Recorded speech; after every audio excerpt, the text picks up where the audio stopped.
Ladies and gentlemen, please welcome Nvidia founder and CEO, Jensen Huang. Guten Tag, Gamescom! The Nvidia RTX is a platform consisting of architecture and software and SDKs and libraries that allows us to combine different types of rendering technology into one unified and cohesive platform. Turing, the most advanced GPU we've ever done, 10 years in the making, the greatest leap since we created CUDA, and computer graphics will never be the same again. Inside Turing is 18.9 billion transistors. This GPU, this chip, is the second largest chip the world has ever made. So Turing is built for RTX. The first thing I showed you was originally ran at GDC was DGX with 4 volts, 55 milliseconds. 55 milliseconds, about 20 frames per second. And this is what Turing looks like. One Turing. So 4 volts in a DGX. This has never happened before. This has simply never happened before. Doing computer graphics, essentially a supercomputer replaced by one GPU within one generation. You guys want to see some games? So what we did is we worked with Nixie's and IDOS Montreal to bring real-time ray-traced shadows to Shadow of the Tomb Raider. It's perfect. And so the thing to look at right now with RTX off, you saw the crisp shadows up there, and you saw right here. This is really hard to do, and that's why they don't do it at all, which is dynamic lights and shadows. These are dynamic point lights. They're really expensive to do in current rendering techniques because basically you have to cast shadows in every direction from the light. So let's put RTX to the test and have it just do it for us. Aww. All right, what's up next? Another blockbuster, and this time we have Metro Exodus by 4A Games. Basically, the way light works is light is coming in from the outside through those windows. And of course, this part is lit directly. And the challenge here is that's an area light, and so we have to make sure that the shadows look right. However, that light doesn't stop there.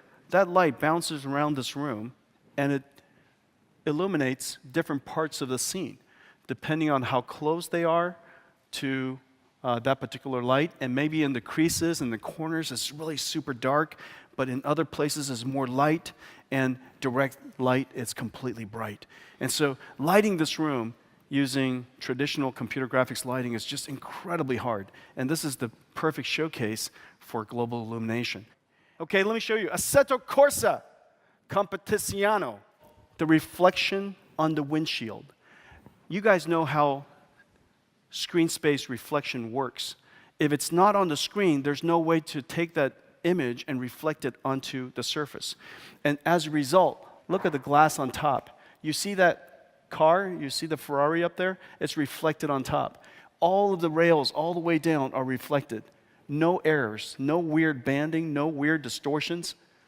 You see this guy reflected from the other side. So when you go see it, he'll be moving, and everything will be dynamic. When the cars come through, you'll see all the reflections up and down this aisle of the cars with other cars, the cars over the window. Everything is going to be completely dynamic, and nothing had to be tweaked. Ray-traced reflections and ray-traced inter-reflections, it just works. You're going to see another game called Atomic Heart, and it's got wonderful reflections and refractions. Mirrors are curved.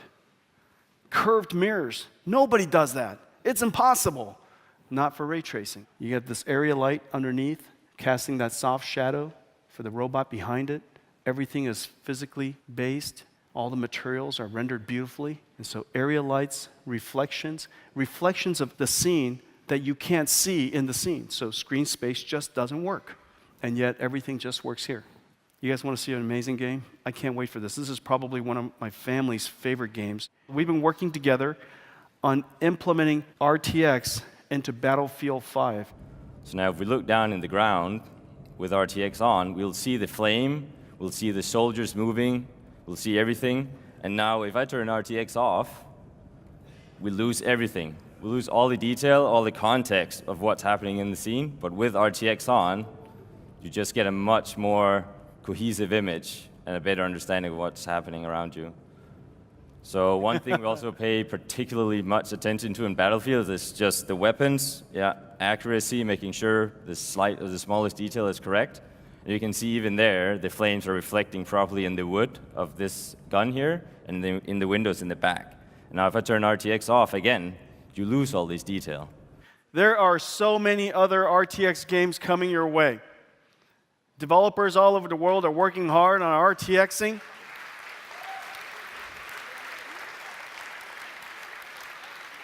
We're going to have all kinds of amazing games coming your way. Well, I guess your question is this. What are you going to run it on? What are you going to run all these amazing games on? Well, let's show it to you. Ladies and gentlemen, 10 years in the making, the Geforce RTX 20 series, computer graphics reinvented. The craftsmanship is unbelievable. This is the best design we have ever done. Everything from the voltage, the power regulation, and the thermal management system, it is designed for overclocking. Crazy amounts of overclocking. Not to mention, it is just so quiet. Even when you're maximum overclocked. At maximum overclock, it sounds like 1/5 the audio levels as a 1080 Ti. We're announcing 3 models today.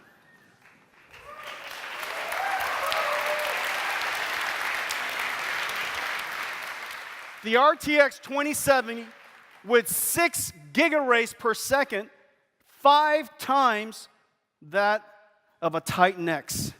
45 trillion RTX ops per second. 8 gigabyte frame buffer. RTX 2080, 8 gigaраys per second, 60 trillion RTX ops, about 6 times the performance of a Titan X for ray tracing, 8 gigabytes, and then the RTX 2080 Ti, 10 gigaраys, 78 trillion RTX ops, 11 gigabyte frame buffer, starting at $499. On shelf everywhere, September 20th.